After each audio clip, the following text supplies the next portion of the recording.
नमस्कार जोहार। चलिए जानते हैं झारखंड की ताज़ा खबरों को, लेकिन उससे पहले अगर आपने अभी तक इस चैनल को सब्सक्राइब नहीं किया तो सब्सक्राइब कर लें, जिससे कि आपको झारखंड की ताज़ा खबर रोजाना मिलती रहे।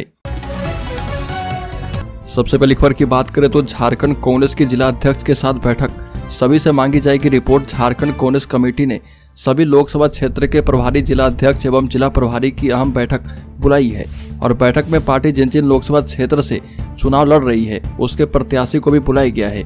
और पार्टी प्रवक्ता सोनाल शांति ने बताया कि प्रदेश प्रभारी गुलाम अहमद मीर, प्रदेश अध्यक्ष राजेश ठाकुर विशेष रूप से मौजूद रहेंगे और बैठक में वॉर रूम के इंचार्ज और प्रदेश प्रवक्ता को बुलाया गया है।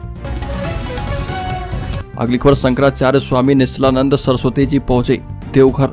शंकराचार्य स्वामी निश्चलानंद सरस्वती जी देवघर पहुंचे और यहां पर जिले के कुकराहा थाना क्षेत्र में उनका जोरदार स्वागत किया गया।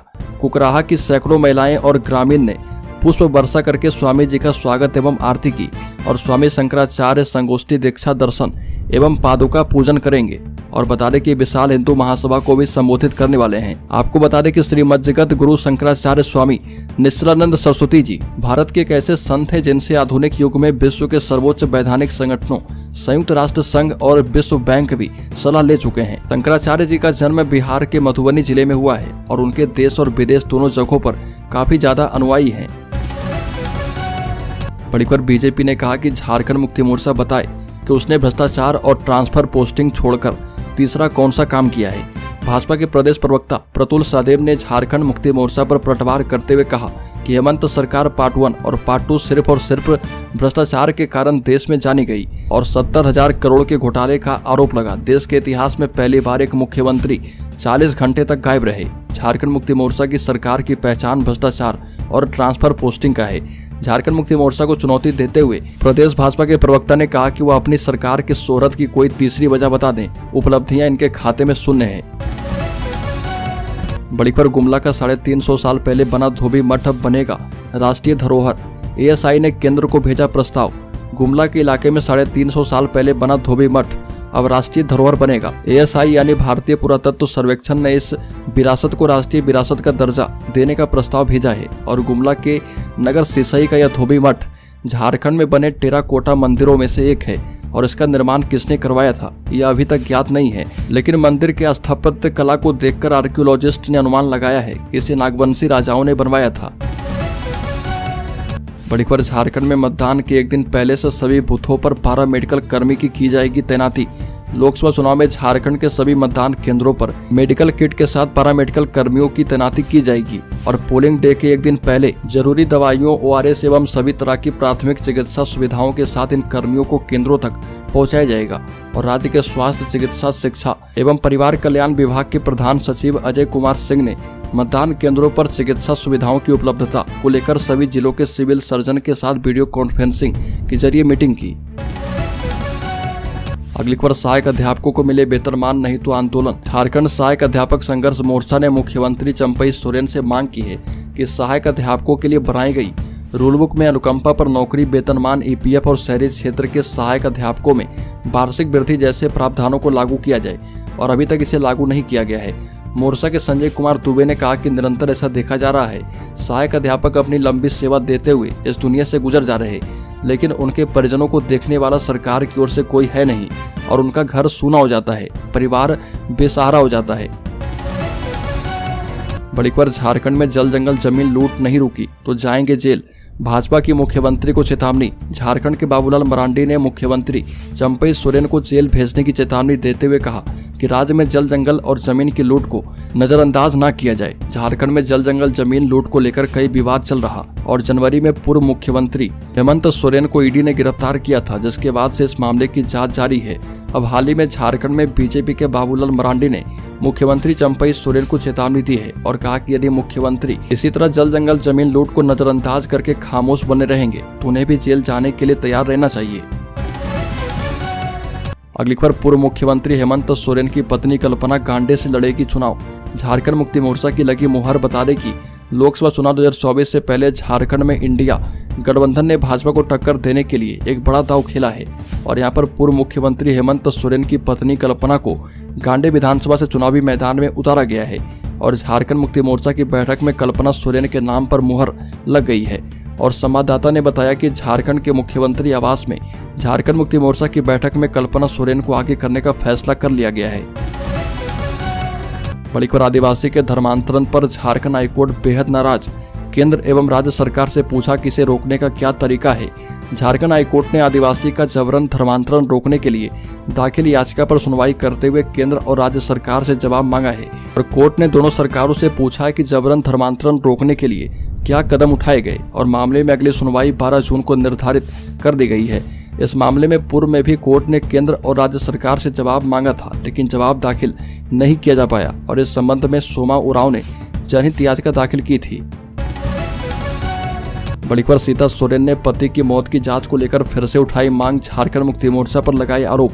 लोकसभा चुनाव से ठीक पहले झारखंड की सियासत में झारखंड मुक्ति मोर्चा के अध्यक्ष शिबू सोरेन के बड़े बेटे दिवंगत दुर्गा सोरेन के निधन का मामला सुर्खियों में है और करीब 14 साल के बाद झारखंड के पूर्व मुख्यमंत्री हेमंत सोरेन की भाभी सीता सोरेन ने अपने पति की मौत की जांच की मांग की और बीजेपी में शामिल होने के बाद सीता सोरेन ने पति दुर्गा सोरेन की मौत की उच्च स्तरीय जांच करवाए जाने की मांग की। सीता सोरेन ने कहा कि हम उनकी मृत्यु की जांच की मांग कर रहे, उनकी मौत का मुद्दा कई बार उठाया, लेकिन वहां पर मेरी बात को चुप कर दिया जाता था। अब बीजेपी में आ चुकी हूं तो बोल सकती हूं कि उनकी मौत की जांच होनी चाहिए। अगली खबर, ईडी ने झारखंड हाईकोर्ट से पूर्व मुख्यमंत्री हेमंत सोरेन द्वारा लगाए गए उन आरोपों की जांच सीबीआई से करवाने का अनुरोध किया है, जिसमें कहा गया कि ईडी अधिकारी के एक वर्ग ने अनुसूचित जाति अनुसूचित जनजाति अधिनियम के प्रावधान का उल्लंघन किया है और हेमंत सोरेन ने रांची में पुलिस में शिकायत दर्ज करवाई थी कि जनवरी में उनके नई दिल्ली स्थित आवास पर ईडी ने उन्हें और उनके पूरे समुदाय को परेशान एवं बदनाम करने के लिए तलाशी अभियान चलाया था। अगली खबर, झारखंड में बेपटरी हुई मालगाड़ी, ग्रांड कार्ड सेक्शन में ट्रेन का परिचालन बाधित। झारखंड में एक मालगाड़ी के बेपटरी हो जाने की वजह से ग्रांड कार्ड सेक्शन में ट्रेनों के पहिए थम गए और down Jammu Tawi Kolkata express train के साथ साथ कई अन्य ट्रेनों को अलग अलग स्टेशनों पर रोक दिया गया। डाउन गया आसनसोल ईएमयू के अलावा कई मालगाड़ियां भी जहां तहां खड़ी है और बताया गया कि कोडरमा से पाथरडी जा रही मालगाड़ी का एक डिब्बा प्रधान खंटा स्टेशन पर बेपटरी हो गया। अगली खबर, झारखंड मुक्ति मोर्चा के लिए एक और बड़ा झटका, बगावत के मूड में आया दिग्गज नेता। बोरियो विधायक और झारखंड मुक्ति मोर्चा के दिग्गज नेता लोबिन हेम्ब्रम ने कहा कि वो अभी भी झारखंड मुक्ति मोर्चा और हेमंत सोरेन के सच्चे सिपाही हैं। राजमहल लोकसभा का चुनाव लड़ना चाह रहे और पार्टी के निर्णय का इंतजार कर रहे। विधायक ने कहा कि पाकुड़ विधानसभा के गठबंधन के लोग विजय हांसदा का विरोध कर रहे और लोबिन हेम्ब्रम ने कहा कि ग्रामीणों का आरोप है कि सांसद के रूप में विजय हांसदा ने न तो क्षेत्र का भ्रमण किया और न ही लोकसभा में जनहित का मुद्दा उठाया। विधायक लोबिन हेम्ब्रम ने कहा कि वो कार्यकर्ताओं से संपर्क कर रहे और यदि झारखंड मुक्ति मोर्चा पार्टी उन्हें लोकसभा का टिकट नहीं देगी तो ठीक है, हम निर्दलीय ही लड़ लेंगे। बड़ी खबर, राज्यपाल ने लौटाई फाइल, सरकार ने विधानसभा भर्ती प्रक्रिया का भेजा था प्रस्ताव। राज्यपाल सीपी राधाकृष्णन ने झारखंड विधानसभा के अंतर्गत कर्मचारी की भर्ती प्रक्रिया में बदलाव एवं पद परिवर्तन के प्रस्ताव पर असहमति जताई है और इसके साथ ही राजभवन ने इससे जुड़े दोनों प्रस्ताव को विधानसभा सचिवालय को लौटा दिया है। राजभवन की ओर से कहा गया कि विधानसभा में कर्मचारी की भर्ती प्रक्रिया में बदलाव का प्रस्ताव है, लेकिन इस भर्ती के लिए प्रमोशन एवं सीधी भर्ती के लिए सीमित प्रतियोगिता परीक्षा कैसे होगी, जिसमें पीटी और मुख्य परीक्षा शामिल है और इसका जिक्र नहीं है। राजभवन को भेजे गए प्रस्ताव के मुताबिक परीक्षा विधानसभा द्वारा आयोजित की जाएगी और लेकिन यह कैसे होगा इसका जिक्र नहीं है। बड़ी खबर, आरजेडी ने ममता भुइयां को बनाया पलामू से उम्मीदवार, लालू प्रसाद यादव ने दे दिया सिंबल। राजद ने पलामू संसदीय सीट से ममता भुइयां को उम्मीदवार बना दिया और राजद सुप्रीमो लालू प्रसाद यादव ने ममता भुइयां को पार्टी का चुनाव चिन्ह भी दे दिया। हालांकि इंडिया गठबंधन की ओर से इसकी आधिकारिक जानकारी नहीं दी गई है। राजद के नेता एवं कार्यकर्ता श्रीमती भुइयां के नामांकन की तैयारी में जुट गए हैं और श्रीमती भुइयां झारखंड के पूर्व मंत्री एवं जोगसलाई के पूर्व विधायक दुलाल भुइयां के भाई बलदेव भुइयां की पत्नी है।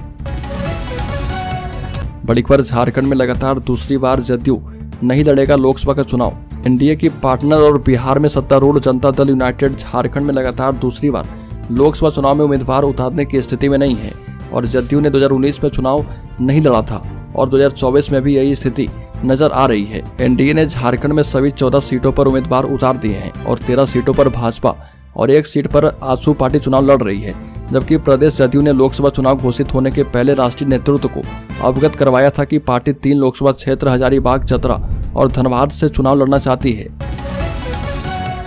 अगली खबर, सरयू राय ने लगाया ढुलू महतो पर मनी लॉन्ड्रिंग का आरोप, 4 कंपनियों के नाम सार्वजनिक, बीसीसीएल के साथ हुई डील पर उठाए सवाल।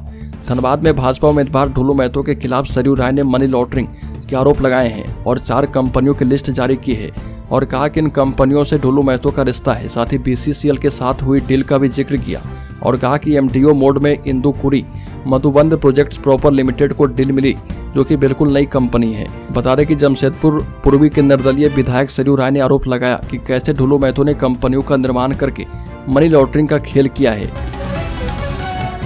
बड़ी खबर, झारखंड प्रदेश कांग्रेस कमेटी के कार्यकारी अध्यक्ष बंधु तिर्की ने कहा कि झारखंड के जमीन लुटेरे, दलालों, जालसाजों, संबंधित अधिकारी और कर्मचारी की मिलीभगत से झारखंड की जमीन लूटने का कारनामा चरम पर है। और ये भी कहा किसी जमीन का एक और जिंदा प्रमाण राज्य के सबसे महत्वपूर्ण और प्रशासनिक दृष्टिकोण से हृदय स्थली कचहरी में अवस्थित लैंड रिकॉर्ड रूम में चोरी की गई है और जहां पर लुटेरों ने अपना हाथ साफ किया। श्री बंधु तिर्की ने कहा कि यह सामान्य चोरी की घटना नहीं है, बल्कि इसकी पृष्ठभूमि में वैसे जमीन दस्तावेजों को गायब करने की चाल है जिसमें जमीन माफिया तत्वों की मिलीभगत से हेरफेर किया गया। अगली खबर, जमीन घोटाले में ईडी की चार्जशीट में सनसनीखेज खुलासा, रविंद्रनाथ टैगोर के करीबी हेमेंद्र की 3.81 एकड़ जमीन के कागजात में भी हेराफेरी की गई। जमीन घोटाले में ईडी की चार्जशीट में नया खुलासा किया गया और जांच एजेंसी ने चार्जशीट में कहा कि बड़गाई अंचल के राजस्व उप निरीक्षक भानु प्रताप के घर से मिले कागजात में कवि गुरु रविंद्रनाथ टैगोर के संबंधी हेमेंद्रनाथ टैगोर की जमीन के भी दस्तावेज मिले थे और इस जमीन के कागजात में भी हेराफेरी के सबूत हैं और इसकी जांच चल रही है। टैगोर की यह जमीन बड़गाई मौजा के खाता नंबर 256 में है, जो कि गैर मजरूआ भूमि है और इसका कुल क्षेत्रफल 3.81 एकड़ है। भानु प्रताप प्रसाद ने पूछताछ में बताया कि विपिन सिंह नामक व्यक्ति अंचल कार्यालय आता जाता था और वह गिरफ्तार अफसर अली, प्रियरंजन सहाय और शेखर कुशवाहा का नजदीकी था। इन लोगों ने मिलकर फर्जीवाड़ा करके बड़ी संख्या में जमीन की हेराफेरी की है। अगली खबर, झारखंड के शेयर होल्डर्स इन्वेस्टर्स के लिए आई बड़ी खबर, स्टॉक मार्केट में गैर कानूनी तरीके से कमाए गए 12 करोड़ लौटाने का आदेश, फिनफ्लुएंसर पर चला है सेबी का चाबुक। बता दें कि मार्केट रेगुलेटर सेबी ने शेयर बाजार में गैर कानूनी तरीके से कमाए गए पैसे को लौटाने का आदेश एक फिनफ्लुएंसर यानी कि फाइनेंस इन्फ्लुएंसर के खिलाफ जारी किया है और इस फिनफ्लुएंसर का नाम रविंद्र बालू भारती है और 20 लाख से अधिक फॉलोअर्स वाले फाइनेंस इन्फ्लुएंसर रविंद्र भारती को 12 करोड़ रुपए से अधिक की रकम लौटाने को कहा गया। रविंद्र भारती को गैर कानूनी तरीके से कमाई गई राशि किस्तों में लौटानी होगी।